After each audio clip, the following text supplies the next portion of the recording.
Welcome back to the Janelle King Show. And before the break, I introduce you to our guest, Commissioner Tricia Pridemore, who is joining us as a part of our candidate conversation series that I recently launched. And it's so that we can highlight people in conversations both under the dome and beyond. So welcome to the show, Tricia.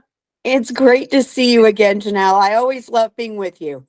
Well, thank you. And I'm so happy you're here.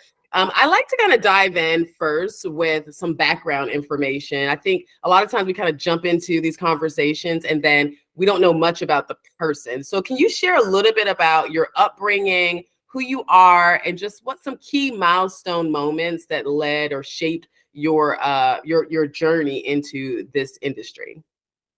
Cool. Well, I'm probably different than most people that got into politics, especially in Georgia. I wasn't born into it. I kind of got there sideways. Okay. My husband and I owned a software company. We started a software business out of the spare room of our house back in 1997. And we grew that business over 9 years, and we were blessed to be able to sell it in the end of 2006 and beginning of 2007. And so for a while after the sale of the company, I just got very involved in philanthropy in Cobb County. I love Marietta. I'm coming up on 30 years in Marietta.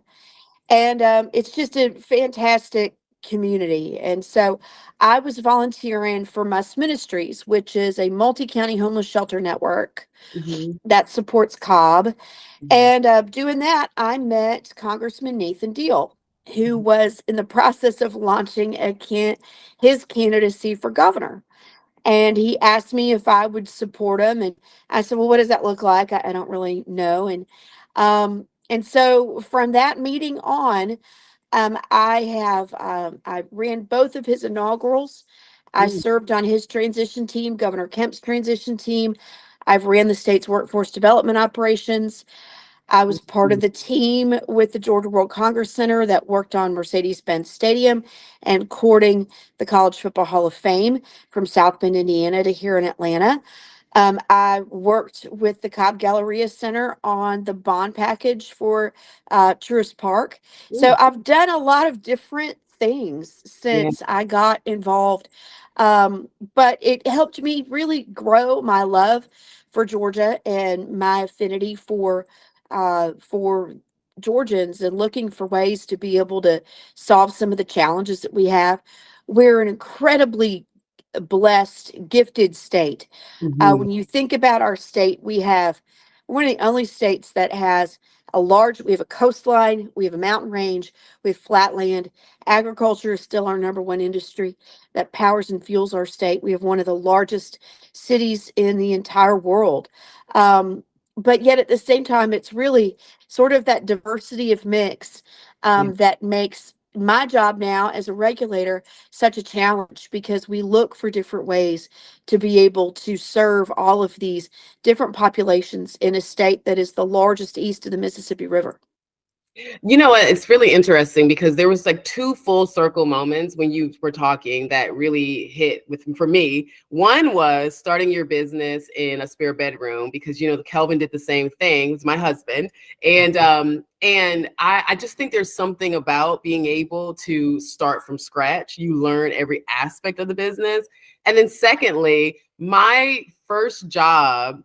Well, no, actually, it was my second job when I moved to Georgia was working for Fulton County Youth Program. I was a youth leader. I Yeah. was a youth advisor. So I wish Yes. I'd It's known you awesome.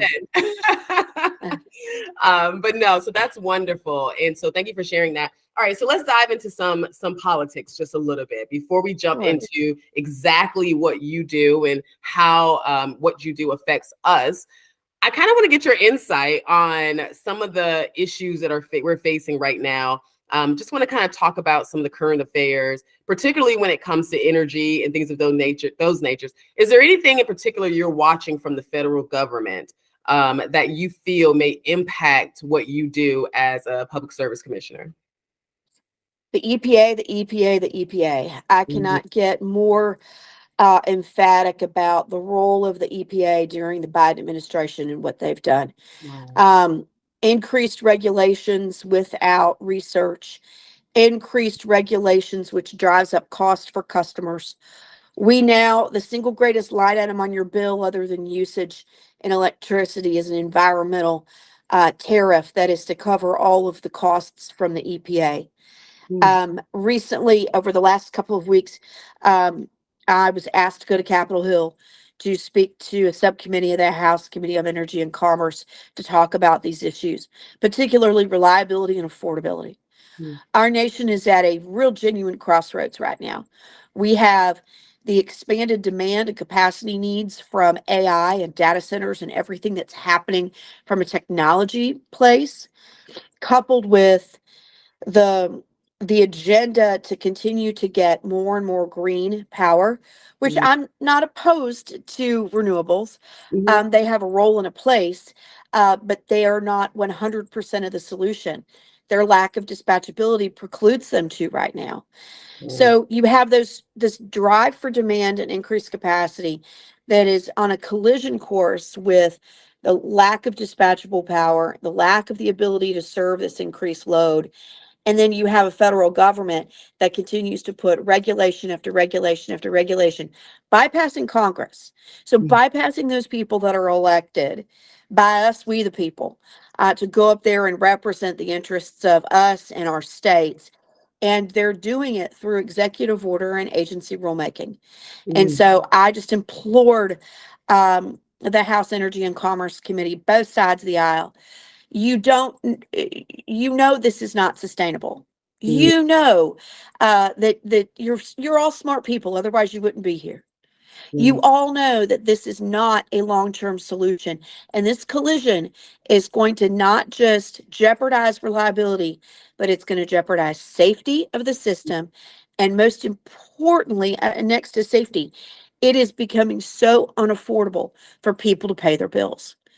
So this stress to get to cleaner, carbon free or net zero by 2030 or 2050, those are very good aspirational goals. Nobody wants dirty air and dirty water. But you have to be reasonable about the technology and the shortcomings of the technology and the approach to which we get there. Oh man, so much came to mind when you were talking about that. I'm going to save my questions about the energy bill for later on, but I do want to kind of touch on, from your position on a state level, what is it that you can do to influence this? Or are there policies that we can put in place here in Georgia that will protect Georgians from these increased costs and regulations that are coming from the federal government? So in Georgia, we are fortunate to be a vertically integrated non-RTO ISO state. That's a big, meaty energy phrase that means that we eat our own cooking. We generate it, we transmit it, we distribute it. We don't rely upon a third party or a bureaucratic layer of an RTO ISO to do it for us. When we talk about challenges to the grid in the Northeast, you're talking about PJM and New York ISO and New England ISO. When you're talking about some of the shortcomings of the Texas grid that we saw after Winter Storm Uri, you're talking about ERCOT. So these are the names of these organizations that you hear in the news. Here in Georgia, we have an integrated system across 41 electric co-ops, EMCs, 47 municipal electric providers, and Georgia Power. And we work on behalf of the state. And that's what's important to me, is that Georgia's interests are represented. We generate here based upon demand. We use the absolute state-of-the-art transmission technology to not only keep a secure grid, but also a fast and efficient grid.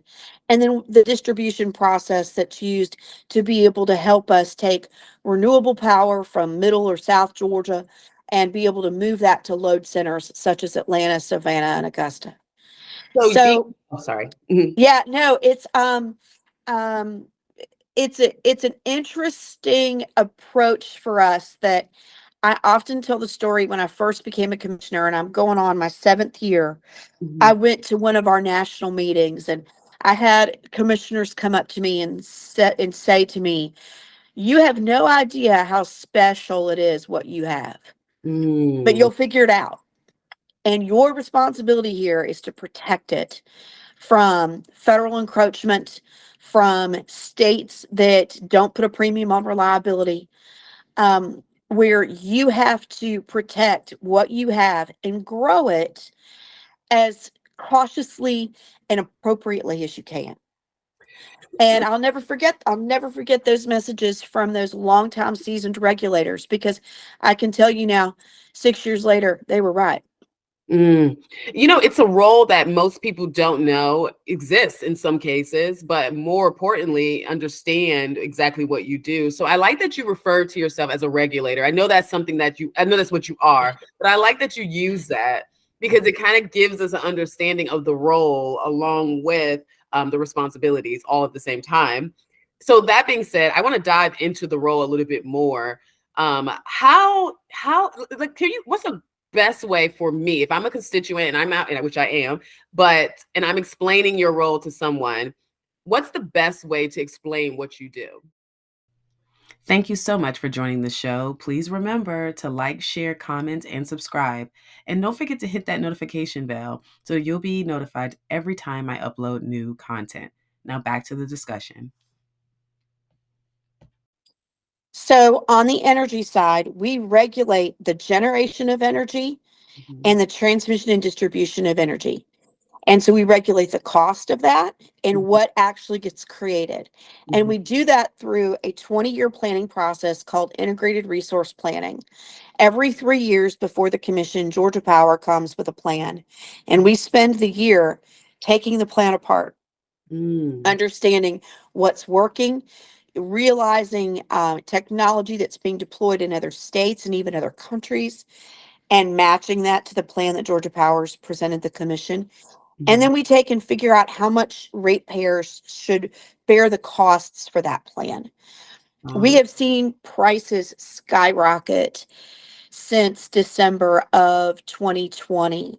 And so much of that, 2021, and so much of that has been the limitations that the Biden administration has put on natural gas and access to oil. The limitations put the stopping of the Keystone XL pipeline sent a market signal that had a chilling effect across the industry to where the cost of fuel oil and fossil fuels skyrocketed. The recent decision by the Biden administration, by the way, again, bypassing Congress, they're doing it through executive order, stopping LNG export licenses, new ones, where we're able to take liquefied natural gas through a highly technical process and liquefy it, put it on tankers, sell it to our allies across the world to protect their energy needs and keep them from having to buy from Russia, the Middle East, nations like Iran. It's huge. We're a leader at LNG in Georgia. We have an LNG port at Elba Island on the coast. We have 2 LNG stations that allow us to use LNG for energy storage for electricity and peak demand days, or what we call design days in the gas business. It's a remarkable amount of thought and investment has went into this system.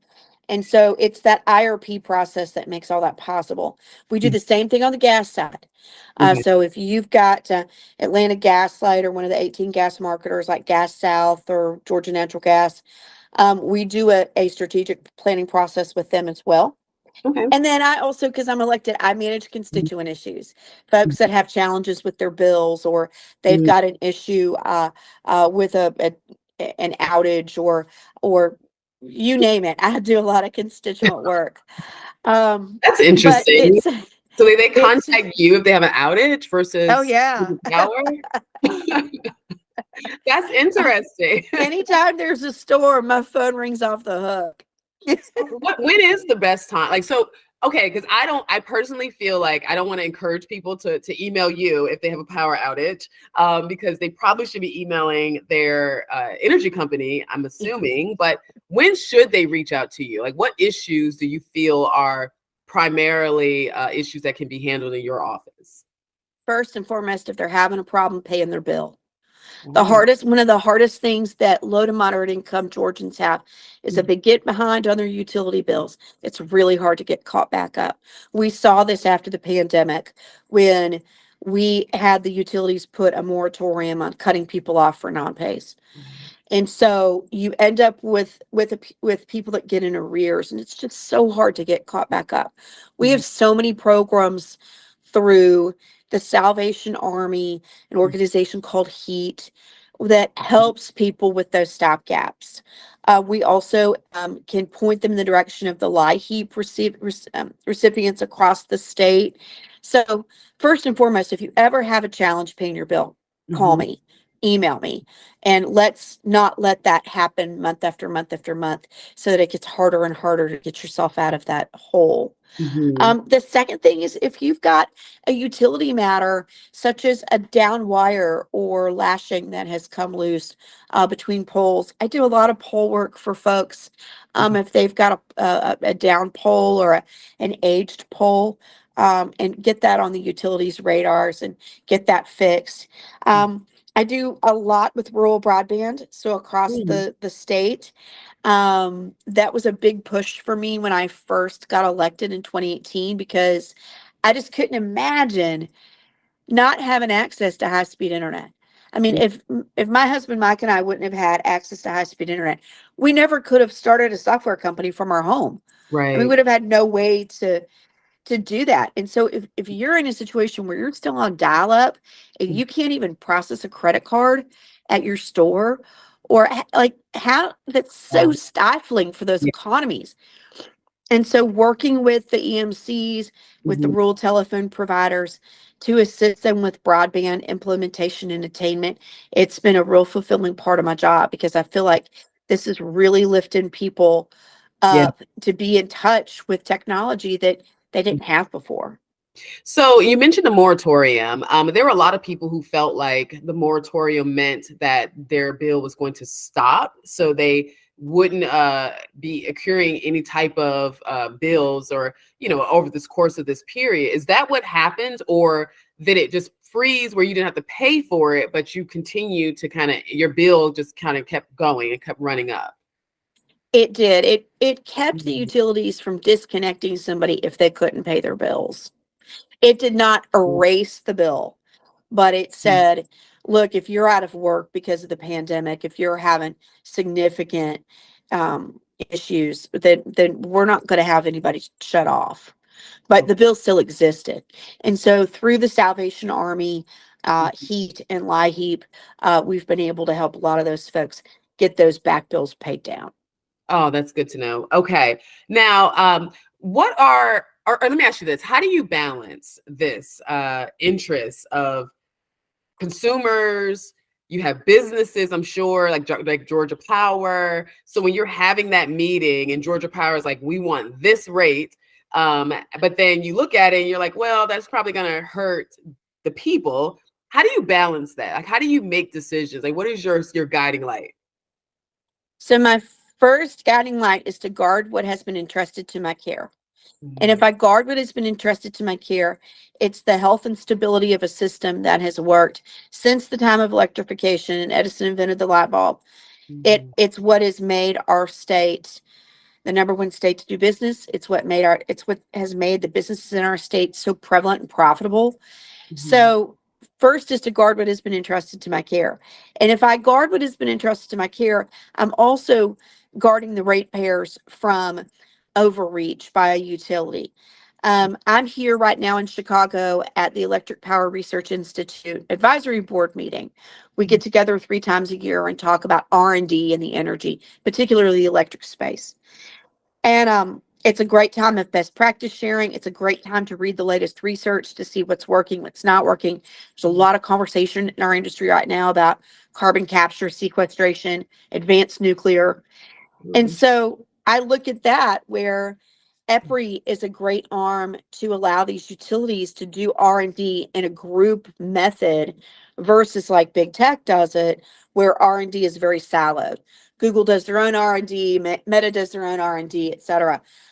It's a much more open source Mhm. community within electric providers and within all energy providers. Really, I can say the same things about the oil and gas guys. And Mhm. so it's that open source community that allows for great economies that ultimately saves the customers a lot of money Mhm. because they get the scale of the research that's being cost shared across multiple utilities, RTOs, ISOs, and sometimes the federal government, sometimes academia. But then you also have the benefit of the research, which is always geared towards creating a better customer experience, Okay. whether that was the implementation of smart meters, which dropped customers' rates because they didn't have to pay meter readers anymore, Mm. um, whether it was the proclivity of natural gas electric generation technology, which allows utilities to have dispatchable energy. So Mm. all of this has been done with a mindset to keep a cap on customer rates. I was talking this morning with a gentleman from Europe who sits on the advisory council with me, and Mm. we were just talking about the affordability piece and how there's different ways that we can continue to fine tune that, whether that's through more energy efficiency programs, whether that's through carbon capture sequestration. And he said, for them, it's such a challenge because their bills are so much higher than ours are. I mean, and in Interesting. Georgia, California is so much higher than we are. New Mm. York and all of New England is so much higher than we are. And so it's just keeping a mindset on on encouraging the development of technology without breaking the backs of the ratepayers off of it. Oh, I'm glad you said that. So what are some things that we don't know as consumers that we should know that would either help us when it comes to keeping our energy costs low or best position us to be able to be supported should we see a rise? You got it. The first thing, Janelle, Mhm. is go on the website of your electricity provider. We Mhm. get in a habit of just paying that bill, or we have it auto set on our bank accounts, Mhm. for our bank to just take out that amount every month. Yep. But go onto your utilities websites, go onto your electricity provider, whether it's Georgia Power or an EMC, and see what energy efficiency programs they have. You would be amazed at the money that you can save by deploying energy efficiency. And it's look, we sometimes tease about it that all it is an LED light bulb, but it's so much more than that. When Yeah. you have the ability to learn and understand that if I go on this rate plan versus this rate plan, that's going to save me money and it's going to have zero impact on my daily energy consumption and use. So go on those websites and learn and understand that. So Mhm. much time and effort is put into those energy efficiency programs. The second thing that all Georgians can do that nobody else in the country can do is shop your natural gas marketer. And Mm. I tell people to shop their natural gas marketer when they file their taxes. You file your taxes, you change the batteries in your smoke detectors, and you shop your natural gas marketers. And you can go on psc.ga.gov, so psc.ga.gov, and look at the monthly gas scorecard. So we do all the hard work for you. And we have every rate plan for all 18 gas marketers, who's coming in at the lowest, what the terms of the plan are. And keep in mind what this does for gas marketers. Is it provides them stability. So they know exactly what they're going out into the market to purchase. They have a better understanding of the cost considerations, and they're going to save money, which they pass along to you. So I know I sound a little bit like Clark Howard, but he's one of the people that I talk to about this, and he's been really vocal about shopping your gas marketer because Mhm. it can save Georgians so much money. So shop it every year. Why during tax season or when you're filing your taxes? What's the significance of that? It's just an easy way to remember. Oh, That's I all. love You that. can do it on Halloween. I don't, it doesn't matter. It's just But an once a easy year. way to get yourself in the annual cycle to do it. So, as a consumer, what are some ways that we can lobby our state legislator or order to benefit us and make sure that we are getting the best rates? Are there any policies that you're looking at on the state level that you would need constituents to kind of come in and back you up and call their House reps or their Senate? Um, which what's the best way to lobby at this point when it comes to energy? So the legislature in Georgia doesn't do a whole lot with energy and utilities. So the commission, through this planning process, we do most of it. And of course, we set the rates. Mhm, Um, I would say, though, that um, one area that we continue to year after year have so many challenges with mhm, is with rooftop solar. And in particular, if you've ever had anybody knock on your door or mhm. call you, or you've been served an Instagram ad that says you're going to never pay a power bill again. I think that to the blind eye, we go, well, of course that's ridiculous. Mhm, But we have so many people, particularly elderly and Hispanics, that have fallen for these scams. And mhm, they're targeted by these rooftop solar guys selling something that is not the case. It's not true. And mm, so trying to get that communicated to the legislature over these years, our legislature, they're majority good Republicans, and mhm, they don't want to impart regulation or issues on an industry. And I get that. mhm. But we have had thousands of complaints from people that have been taken by these shysters. Wow. And so That's be really aware. If you ever get approached or you're considering rooftop solar, call your utility. Your utility wants to partner with you in this. I don't care what the guy at your door or the Instagram ad says. mhm, It's in their best interest to partner with you to make sure that the system gets installed correctly and connected to their system, to make sure that you have a southern or sunny facing roof. mhm, But I've seen too many Georgians get taken by this scam. I've seen solar units put on double wide trailers. I've seen solar units put into yards that are north facing, where the photovoltaic output of that is going to be so minimal. right, It would take them decades and decades to pay off those systems. I've mhm, seen prices well over $20,000, $30,000. Sometimes we're seeing people that they're paying more every month off of that solar system they had installed than mhm. what they're paying for their mortgage. So talk to your utility. And I just continue to try to educate our legislature on the importance to do something to kind of rein these guys in. Yeah. Our neighboring states have. Florida has been very aggressive. South Carolina has been very aggressive. Alabama has been aggressive. And what that means is that a lot of them have come here. Okay. So, yeah, so that's a So piece that I think is really important.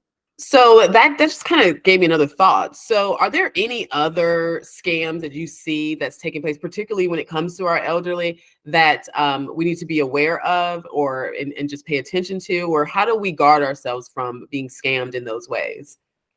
Your utility will never, ever, ever, ever, ever seek personal information or money through a text message or an email. And Mm, if you ever get something, this really entraps elderly folks in Georgia a lot, elderly folks across the country, but I hear about it from our state. Um, Immediately reach out to your utilities. Utilities have call centers. They have people on standby to field your call and to be able to work through any issue that you have. They're not going to ask for your personal information or payment in a text or an email. So mhm. don't put it in there. It's not who they say they are. Okay. Okay.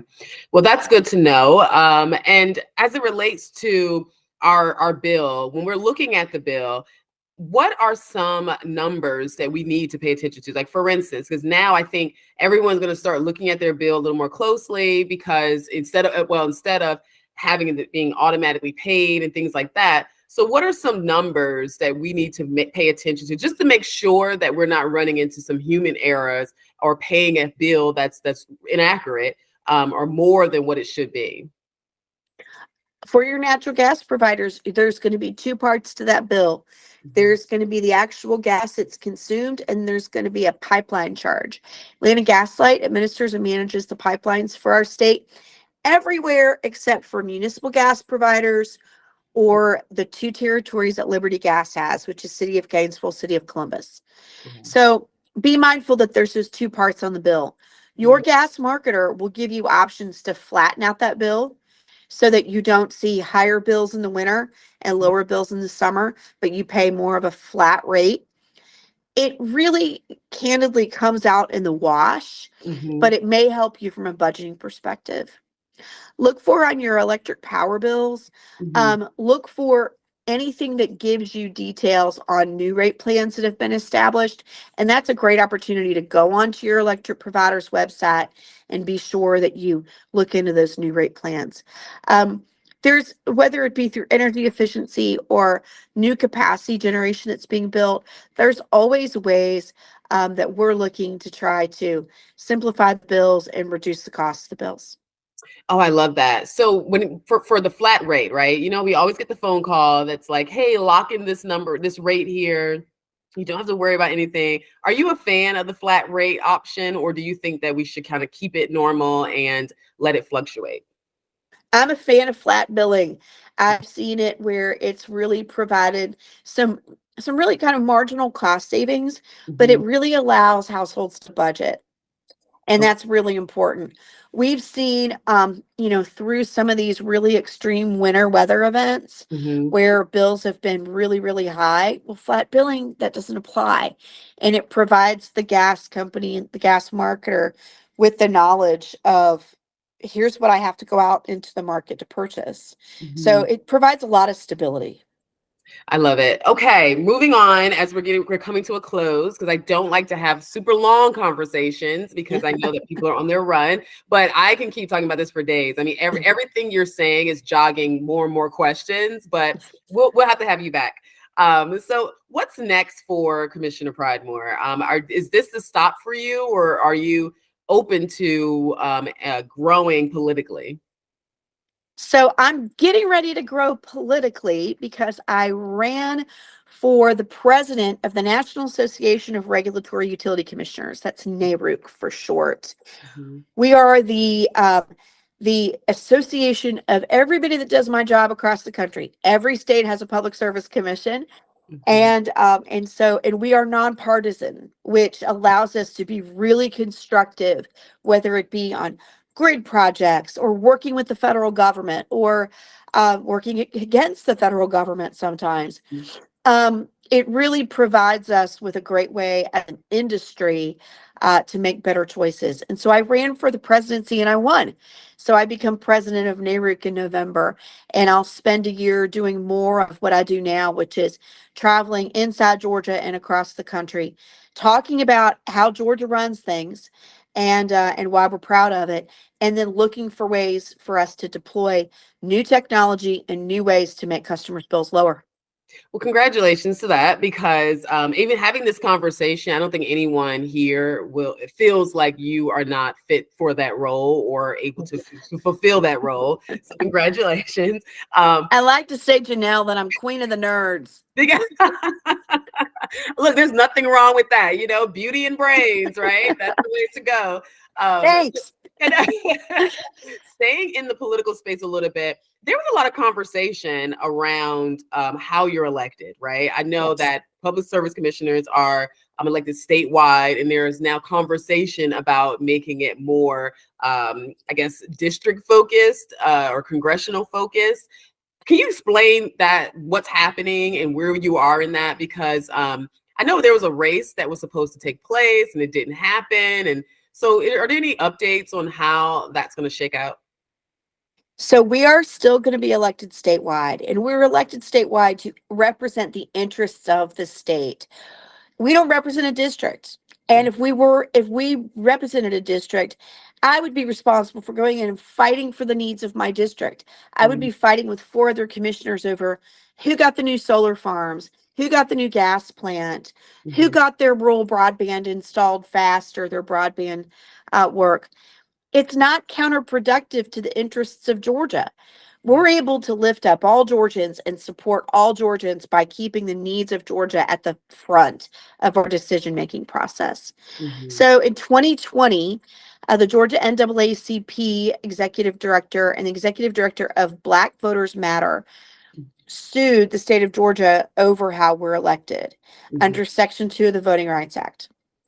A district judge sided with the plaintiffs, Mhm. and the 11th Circuit Court of Appeals at the end of last year sided with the state in a 3-0 unanimous opinion. The Okay. plaintiffs have decided to file for cert with the U.S. Supreme Court, Mhm. and so I think they're in the process of doing that now. So currently, our elections are held until we learn what the courts say next. But we are able to continue to serve and make decisions and work through these very detailed, important dockets that are before us. Mhm. I believe very strongly that the way that Georgia elects commissioners is what's in the best interest of Georgia. Mhm. It's not too commonly discussed, but for 11 years, Georgia's been the number one state for business. The same rating agency has rated us the number one state for energy. And Mm. so when you consider the fact Um, that, we do this so well, we mhm. just want to be able to keep doing it. And we know that in time, the courts will get all this worked out and we'll just go back to regular life. Okay. Okay. So you mentioned a website earlier. Can you share some additional resources that you feel will be beneficial to us as consumers that we may not be aware of as it relates to our energy bills? You got it. Your Mhm. utilities website is first and foremost. Go there. Your Mhm. utilities website has so much detail. If you're a Georgia Power customer, check out the sections on energy efficiency, on flat billing options. Use the bill calculator that we have on our website at psc.ga.gov. Um, and just, it's not anything that you have to do all the time.